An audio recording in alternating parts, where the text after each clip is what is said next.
Well, good afternoon, everyone. Thanks for joining us. We want to welcome everyone who is with us, both in the room here in Rome and those who are watching in Canada and other parts of the world. Bienvenue, tout le monde. My name is Neil McCarthy, and I'm the communications lead for the Canadian Conference of Catholic Bishops, and I'll be moderating, facilitating our briefing this afternoon. Just to give you a sense of how we will be moving forward with the logistics this afternoon, our briefing now will focus on the Metis delegation and their meeting that was held earlier today with the Holy Father, Pope Francis. We'll hear some remarks from those who are with us on stage here. Each will offer a brief reflection. Then we will open it up for a brief Q&A period that will be moderated. And then we'll wrap things up. We probably will not have time for individual one-on-ones following this immediately, because we will have a 4 p.m. Briefing with the Inuit delegates. So some introductions. To my left is President Cassidy Caron, who is the president of the Metis National Council. Next to Cassidy, we have Mitchell Case, member of the delegation. Next to Mitchell is Pixie Wells, another member of the Metis delegation. Next to Pixie, we have Archbishop Donald Bolin, who is the Archbishop of Regina. And next to Archbishop Bolin, we have Bishop Raymond Poisson, who is the president of the Canadian Conference of Catholic Bishops. So once again, a welcome to you all. And with that, I'll hand things over to President Caron. Thank you. Tansei Kioao. Hello, everybody. My name is Cassidy Caron. I am Métis. My family comes from St. Louis and Batoche, Saskatchewan. I am a very proud Métis woman and the president of the Métis National Council.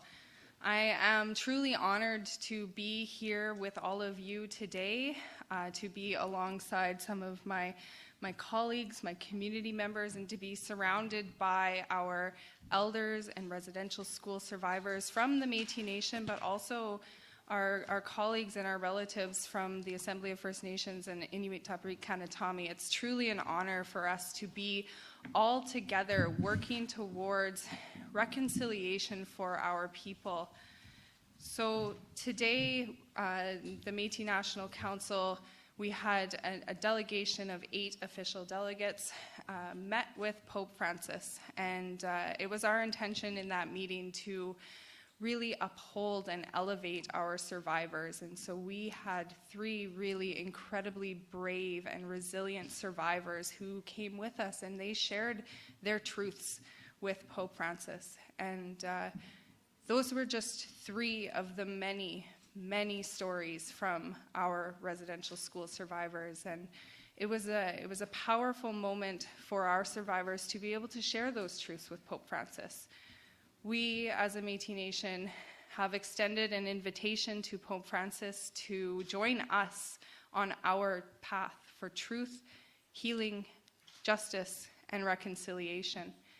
Each of those words are so meaningful, and each of those have so many actions that need to follow in order to move towards building a brighter, better, healthier, sustainable, prosperous Métis Nation for our future generations, so that we can work to heal intergenerational trauma and that this will never happen again. One of the things that we really wanted to extend to Pope Francis is that this is about our children. One of our survivors is very adamant in sharing that these atrocities that happened at residential schools to our Métis survivors, this happened to children. And that is never okay. And we need to do all that we can to protect our children, because those are our future generations. So those were some of the messages that we shared with Pope Francis today. We know that reconciliation is a long journey, and it's going to take commitment and action from so many people. It's going to take action from Canadians. It's going to take action from the government. It's going to take action from churches, parishioners, the Canadian Conference of Catholic Bishops, the Catholic Church as a whole, and the Pope. And there's a role to play for everybody in our healing and our reconciliation journey. And so today we extended that invitation to the Pope and to all of you to join us on our path for truth, reconciliation, healing, and justice. And I look forward to the path that we are going to walk when we go home. This is just one step forward in our journey. Reconciliation did not begin today with a meeting with Pope Francis, and it doesn't end here either.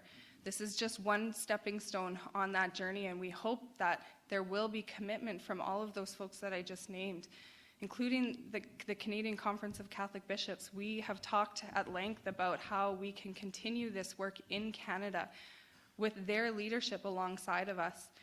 We can commit to meetings on a regular basis where we can establish priorities, the priorities that come from our communities, and we can continue to move forward. And out of this, we do hope that there will be concrete action. We hope that the Pope heard our stories, that he acknowledges and truly understands, that he translates those stories from his head to his heart and then into action. So we look forward to the additional response that we will have from Pope Francis on Friday at the general audience, as well as whatever he intends to do when he does come and visit us in Canada. And we know that when he does come to visit us in Canada, that he will know some of those stories from the Métis Nation, and that's exactly what we intended to do today. So we're happy for ourselves. We knew this work had to be done. We've done the work to listen to many of our survivors and deliver that message, and we're here to support one another, and that's exactly what we're doing. So thank you so much to all of you for helping to share our stories. This is really, really important to us, and just really looking forward to seeing how the rest of this week goes.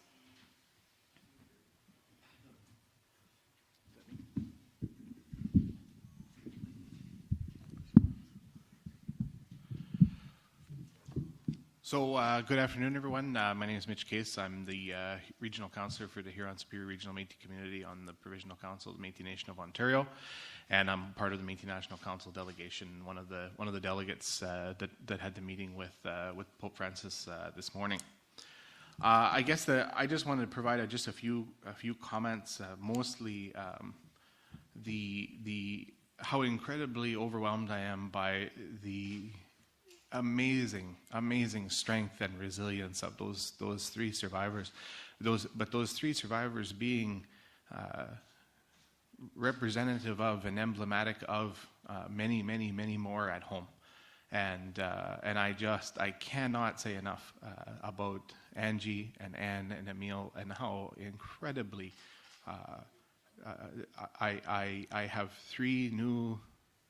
Never mind Marvel and their universe. Those superheroes are right there in that room this morning who stood up and told the truth, and they told hard truths, and they did it with kindness, and they did it with love, and they did it with respect, but they told the truth, and I think that I just cannot say enough about how amazingly inspiring those survivors are.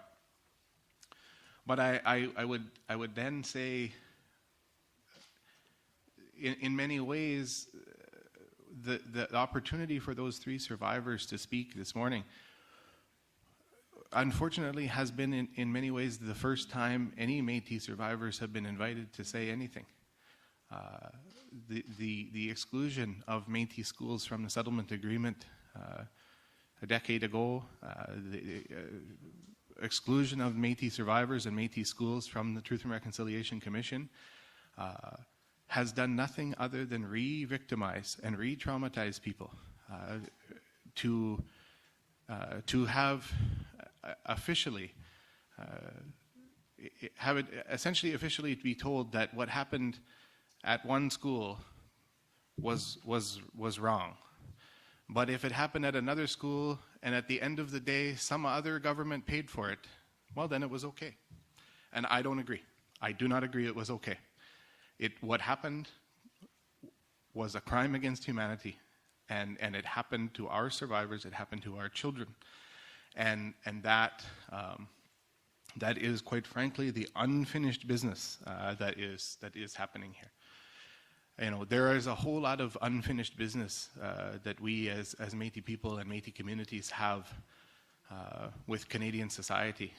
And I think today today was an opportunity for those 3 survivors to bring their story forward, not only to Pope Francis but to the world. And I want to commend the media here for paying attention to the Métis Nation in a way that quite frankly, most often doesn't happen. And I commend you for that.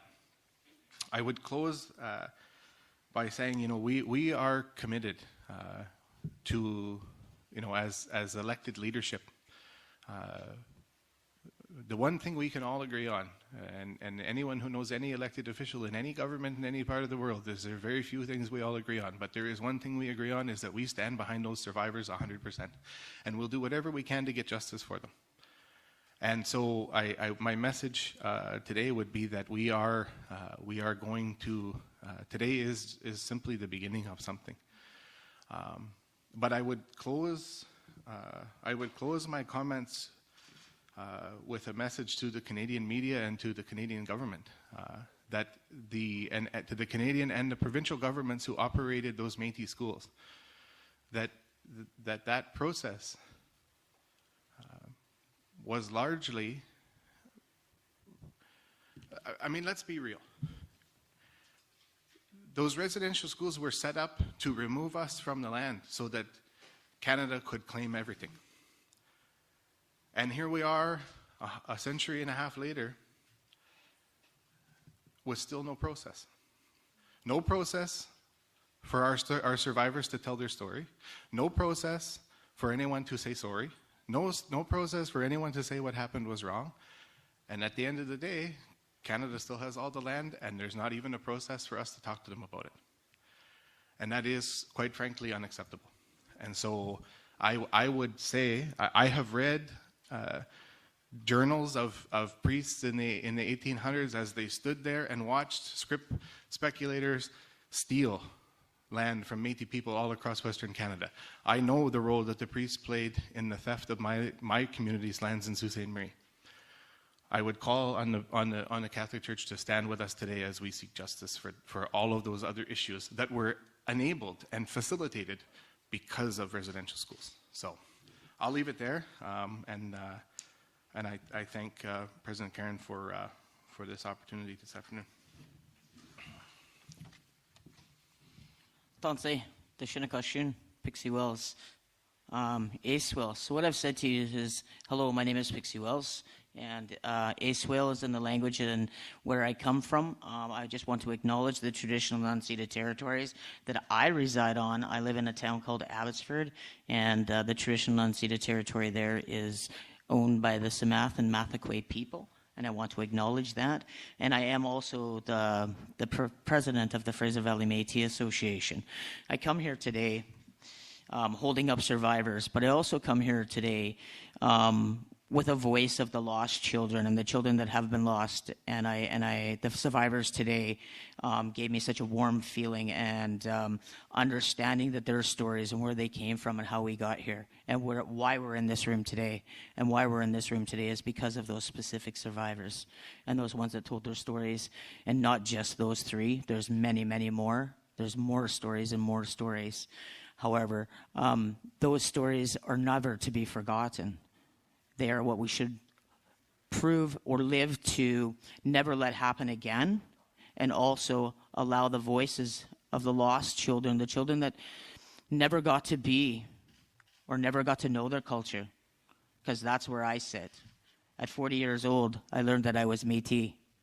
So I am still trying to figure out where I sit in this world, how I fit into this world, and what piece of it that I can bring forward.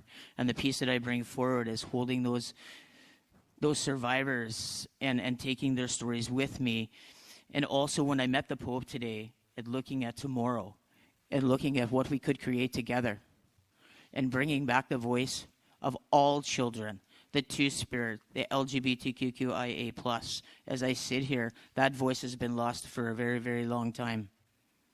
And that is why I dressed the way I did today, is to show that the two-spirited people are still here, and we've been discommunicated from a lot of our communities and shunned and pushed aside, and not from survivors, just from the atrocities that happened.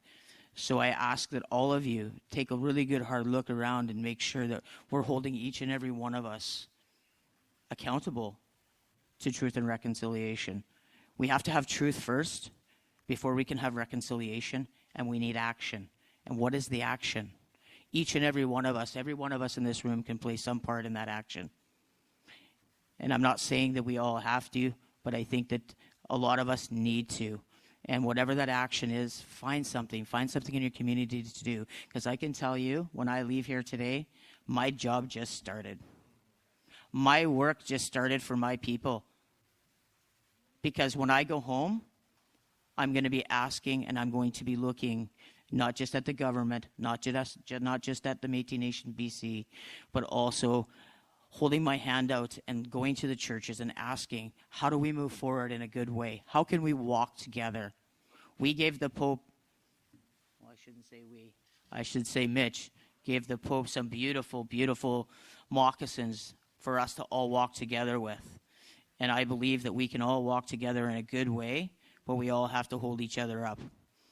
So from my voice to your voice, from my heart to your heart, it's one heart, one mind, nothing about us without us.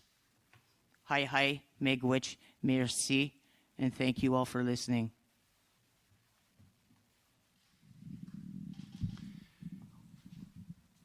You've already heard some very powerful Métis voices, and I would start by saying what a privilege it is as bishops to be able to walk with our Métis people and to be a part of the delegation and the visit with Pope Francis this morning.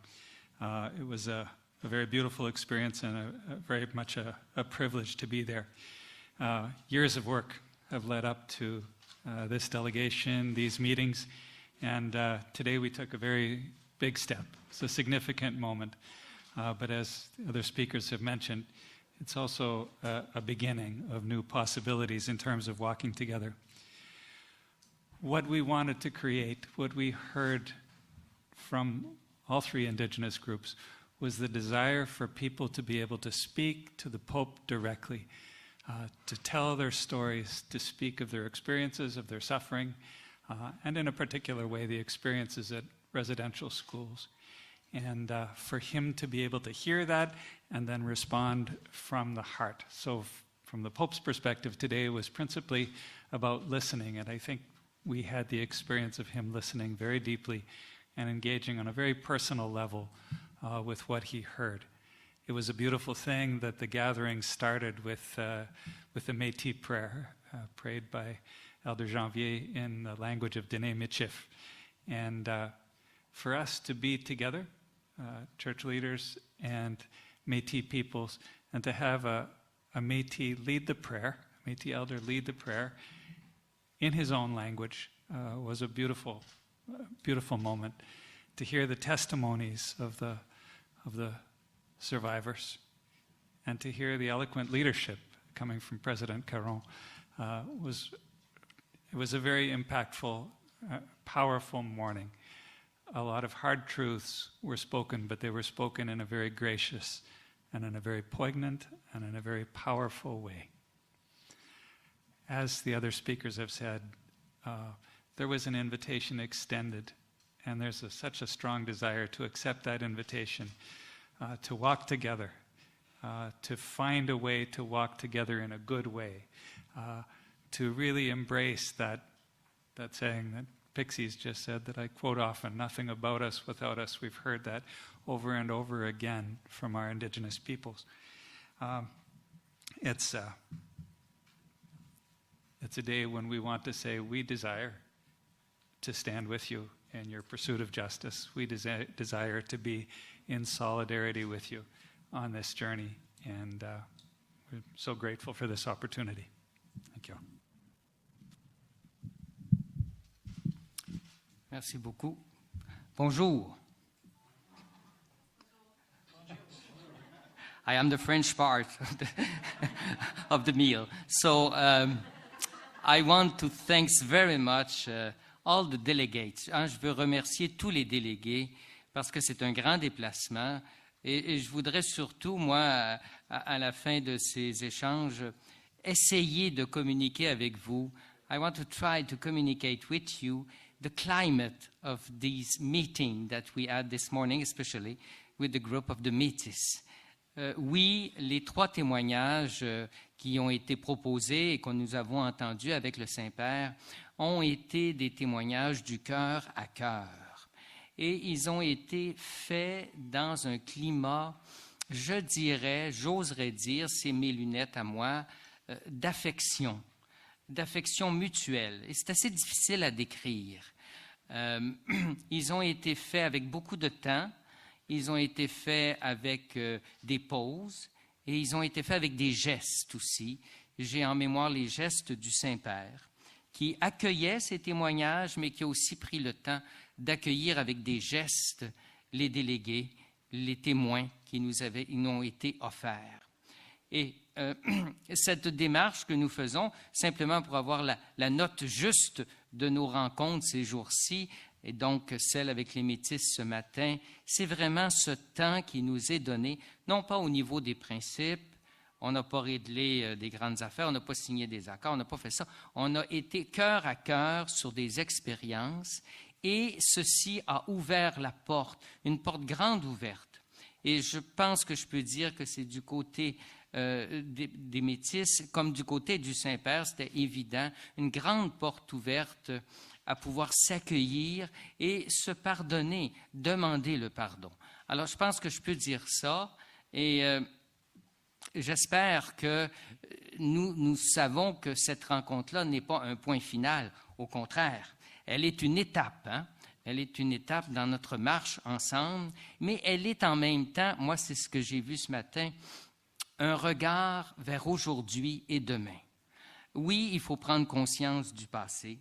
Oui, il faut en tenir compte. Oui, il faut le reconnaître. Il faut s'en rendre responsable. Mais il faut le faire pour aujourd'hui et pour demain, pour faire quelque chose de bien meilleur ensemble. Et c'est l'expression que le Saint-Père a voulu utiliser lui-même à la fin de la rencontre en disant « I'll take these reflections in my prayer and also in my meditation to be able with you to deliver a message in the 1st of April, well, it will be the public audience. » Alors, merci beaucoup. Merci, and thank you, everyone, for sharing your very personal remarks. We have a brief period of questions, question period available. Erica has the mic here, so if you do have a question, we're going to ask you to put up your hand. We'll try to get to as many as possible.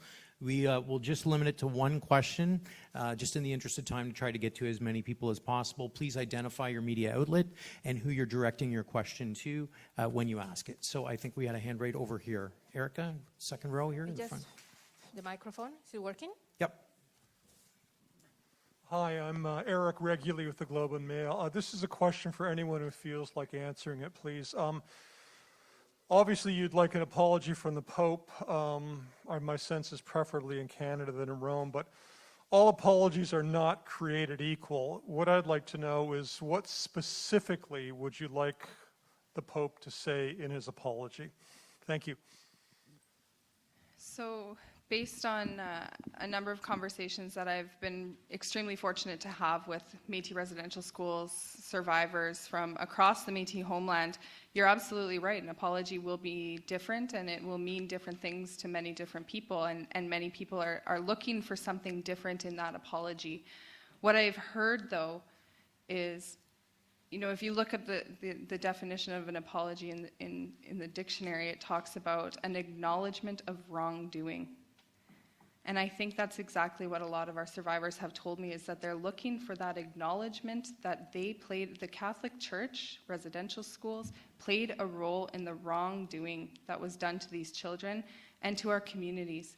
We know that intergenerational trauma is embedded in our DNA. Scientifically, the science has been done. It shows that we're passing this trauma on to generation, and that we need to start to heal. And so to acknowledge that the Catholic Church is accountable and responsible for some of that harm to not only our survivors who are still living today, but that they're responsible for the harms that our communities still suffer today. that will play an important role in our healing. Will that give us closure? No. An apology is just words, and we then need action to follow that. And part of those actions I've spoken about, in that we need action within truth, reconciliation, justice, and healing. And for truth, part of that will be providing unfettered access to church and residential school records so that we're able to piece together our history in a better way, to know where our families were when their children were taken from them, and where those children went to, and which children didn't return home. We don't have access to all of those stories because those are protected within church records. So we want unfettered access to those records. We also want access to our cultural artifacts that are held here in Rome and at the Vatican. Those artifacts tell a story about our communities. Those are our history. In reconciliation, we talked about an apology and that acknowledgement.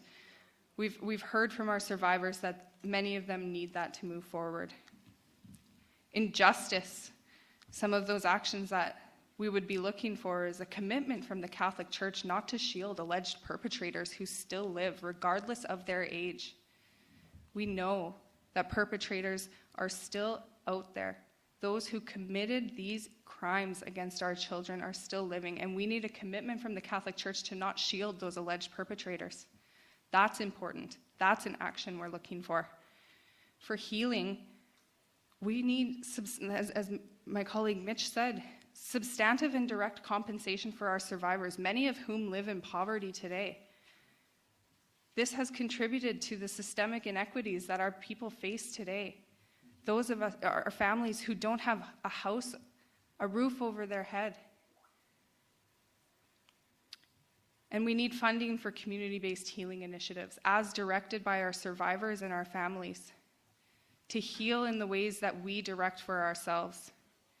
So, of course, an apology is really important, and we need that acknowledgement, but we also seek action. And these are just a few of those examples that we're looking for. I want to add just one also. I think there's an important clarification and a distinction that needs to happen. There are I say it all the time. Everything is always more complicated than we think that it is. But if I were to answer your question, which is what I'm going to pretend to do right now, what an apology to me would have to look like in order for it to be meaningful. There needs to be sort of a multitude of things in there. And there are two different parts to it in my mind. There is what are quite frankly horrific, absolutely horrific crimes that were committed. Physical, mental, and sexual abuse against children that is absolutely revolting. That should disgust anyone who has looked at what happened. And that is one of the issues. But had those things not gone on, that wouldn't have made residential schools okay. The idea, had children not been physically, mentally, and sexually abused, it wouldn't have meant that the attempted destruction of our culture and the erasure of our people from the earth would have been okay. The entire underpinning of the system, and I don't care about, well, times have changed. There were people then who knew it was wrong. They spoke up and they were fired. So those are the two really important things, and neither one of them is more important than the other. Those crimes against those children have to be treated as such, and there should be accountability, atonement, apology. I want a thesaurus of all the words that could be used there. But also, had those things never occurred, it still would have been wrong. So. Okay. Second row right over here. Phil Pulella from Reuters here in Rome, Bishop Boland, a long time ago. I'd like to ask you, Bishop, perhaps the other bishop as well, but one of the two of you, a lot has been said about the records, access to the records, as Cassidy just said. Apart from the records of religious orders that ran the schools, and apart from perhaps what is in Canada at the Bishops' Conference, there has been talk that there are records here in the Vatican. Where would they be? Would they be in Proclamazione Fide, CDF, or where would they be? We asked the question. On a demandé la question ici au Vatican en préparant la délégation. C'est la réponse. Il n'y a pas de dossier ici à Rome à propos des écoles résidentielles. Je pense que ça peut se comprendre. Vous savez, l'Église universelle, c'est à travers le monde entier. Alors, des institutions, des écoles, il y en a dans le monde entier. Alors, toutes ces institutions-là n'envoient pas des dossiers à Rome. Alors, les dossiers sont principalement dans les mains des communautés religieuses qui ont tenu les écoles, peut-être aussi le gouvernement qui était le propriétaire des écoles. Quant à notre travail, nous avons commencé à vouloir ouvrir ces dossiers-là et nous savons que du côté diocésain, les diocèses de l'Église, sont surtout des dossiers qu'on appelle sacramentels, c'est-à-dire les sacrements que les enfants ont vécus dans les écoles. Il n'y a pas nécessairement beaucoup autre chose. Maintenant, il y a un travail qui se fait présentement et nous sommes en lien avec les communautés religieuses pour ouvrir le plus possible ce qu'il y aurait comme dossier et pouvoir le partager, je dirais, dans le respect aussi de ce qu'on appelle les lois existantes au niveau de la vie privée. On ne peut pas divulguer tout n'importe comment, n'importe quand, n'importe qui comme ça. Mais je pense que le travail se fait. Sure. I'm not going to translate. I'm just going to add to it. It would be religious communities that might have records here in Rome, not the Vatican. And, for instance, the Oblates have indicated their strong desire to be of assistance in whatever way they can. I think requests for records come in multiple ways, and some of them have been referred to not only in responding to individual requests for any information we would have that would communicate something of students who were at a particular school, but also the desire of Metis communities to tell their story. So everything that we would have that would assist in telling that story would be a helpful thing to contribute. So, I mean, I think this is, there is a profound desire to assist in whatever way we can in this regard. And it's conversations that need to happen with particular religious communities or dioceses or any places where any pertinent records might be held. So just to be clear, Bishop, we're talking about mother houses of religious communities, and as far as you know, there's nothing in Vatican dicasteries, because we have said, I mean, that's right. We have heard, there are records in the CDF, which, right. Why shouldn't it be there? Yeah. So in no dicastery, we're talking about mother houses of religious orders in Rome. I understand where there might be records, yes.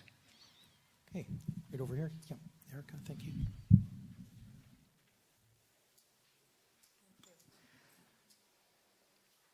Hello, Lisa Laflamme from CTV National News. This question also for the bishop, either bishop.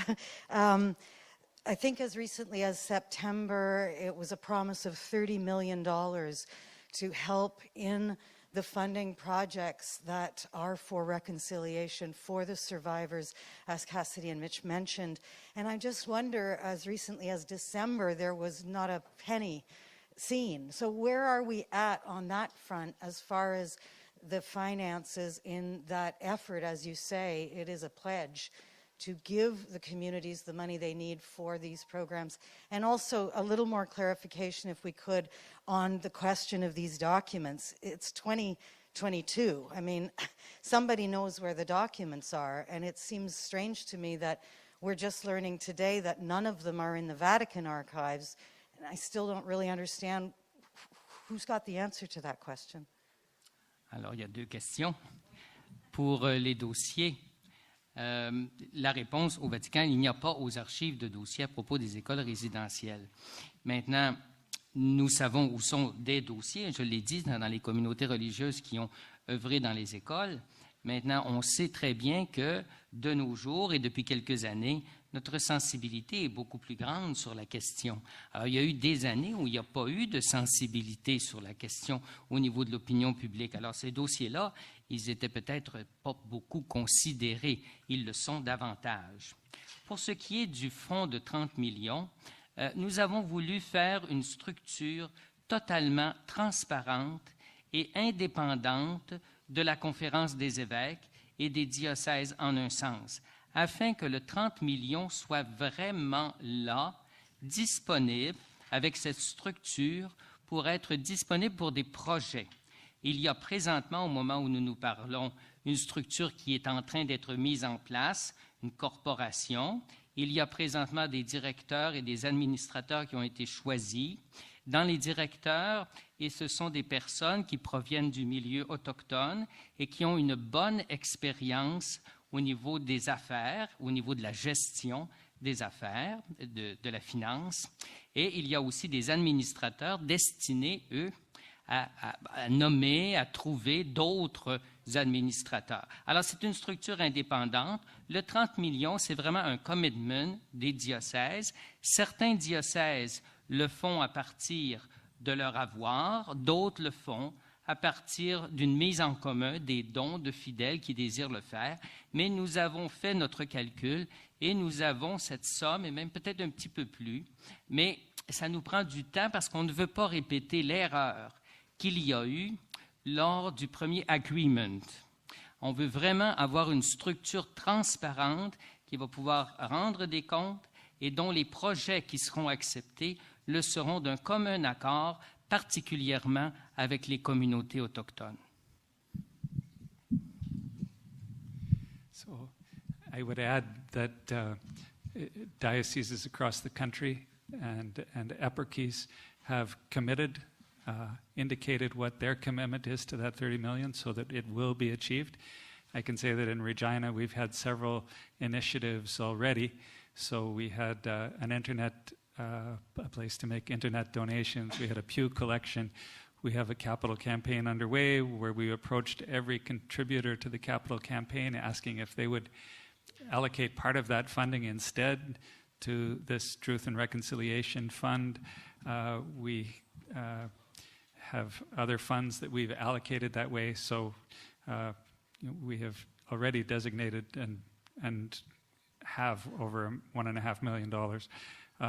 So I think that's happening in different dioceses, and we will fulfill that commitment. It's moving forward, and we're working with First Nation and Métis people in our area, for instance, in determining survivor-led initiatives, so that we're building relationships at the same time as we're proceeding in this regard. So, Okay. Yep, go ahead. Thank you. And I'm going to be following up with Bishop Poisson to get the translation of these answers afterwards about where the records are, because I don't speak French, unfortunately. I do just want to say, I know the initiatives that the Canadian Conference of Catholic Bishops is undertaking, and they've launched the fundraiser to support reconciliation actions. But I do need to say that the parishioners in the diocese who themselves are individually donating to, that's an act of reconciliation for those individuals. And there's a much larger role for the Canadian Conference of Catholic Bishops to play in helping us advocate to the Pope and to the Vatican, one of the wealthiest states in this world. There should be no question why these funds have not been paid to our people yet. Okay. We have time for one last question, just over here. Test. Wajek. My name is Christine. I'm from Quebec, and I'm here to cover the story in my language, in Cree. So I report back to my people. So for the Métis delegation, my honor to you. And my question is in terms of the funding that comes in, for residential school. and also for the future generation. We've run into problems requesting for that funding, applying for the funding, the Indian Day School, the 60s school. So we run into problems telling us that we're not eligible. We're not eligible for that funding. I don't understand. I don't understand that. And the people that do get approved, they're dictated on how they can spend that money. You know, we say we want to do it for our healing. We invest in our own, because I'm happy that we're doing that. And is it the same thing for you guys, the Métis? Do you run into that issue too as well, where you're being rejected, your applications are being rejected, or it's not coming in? They ask all kinds of questions. They need proof. Some of these proofs are long gone, and we don't have access to them. Is that what you're running to as well for the Métis? Miguel? Yeah, thank you for that question, and I'll say there is nothing I love more than a microphone and an audience. So let me say, one of the things, and to Lisa's question also, from a Métis perspective, one of the things that we encounter all the time is there are these huge announcements of funds, and then if you read the little text underneath, Métis aren't included, and so. The bishops, if we start hearing that Métis aren't included in that, you're going to hear from me. So, let's avoid that. Let's get this right from the start. But one of the other comments that I would make to that question is what has been said by many much smarter people than I, the invention of the reconciliation industry in Canada, where our people continue to live in poverty, our people continue to live without, our people continue to we sell Indian tacos at our community centers to try to pay for basic needs of people, and yet every university in this country has received not this country, not our back home. They've received countless dollars for their reconciliation, and all of that, sort of repurposing those dollars back into funding what are, quite frankly, sometimes failing institutions, and that reconciliation industry, we got to stop that right now, and we've got to put those resources into communities, into the hands of communities, into the hands of community-driven, community-led, and survivor-led work. And anything other than that is quite frankly unacceptable. So. If I might, I first and foremost want to thank you for being here and for telling this story in one of our Indigenous languages. Many of our Métis people speak Cree, and so I thank you so much for the work that you're doing, and thank you for being the last one to ask a question on that piece as well. One of the asks that we will be putting forward to the Holy Father is for the establishment of a Métis Reconciliation Trust Fund to fund Métis-specific truth, reconciliation, justice, and healing initiatives that is directed by Métis people, because this is one of the challenges that we have come up across. I want to close by sharing some reflections, and this comes from, again, spending countless hours with residential school survivors over the past few months. Residential schools, and when we talk about residential schools within the Métis context, it also includes boarding schools, day schools, industrial schools, convents, all which sought to take love away from our people. It took children out of their homes and deprived them of love. It taught them that they were not to love who they are as Métis people. Our children came home hating who they were, hating their language, hating their culture, hating their tradition. They had no love. But our survivors are so resilient, and they're learning to love. And that's one of the things that our survivors tell us all the time. And it's so important to stand up here today and to tell you that we are still here. We still have our culture. Though we still have a lot of work to do in the revitalization of our language, we are doing that work.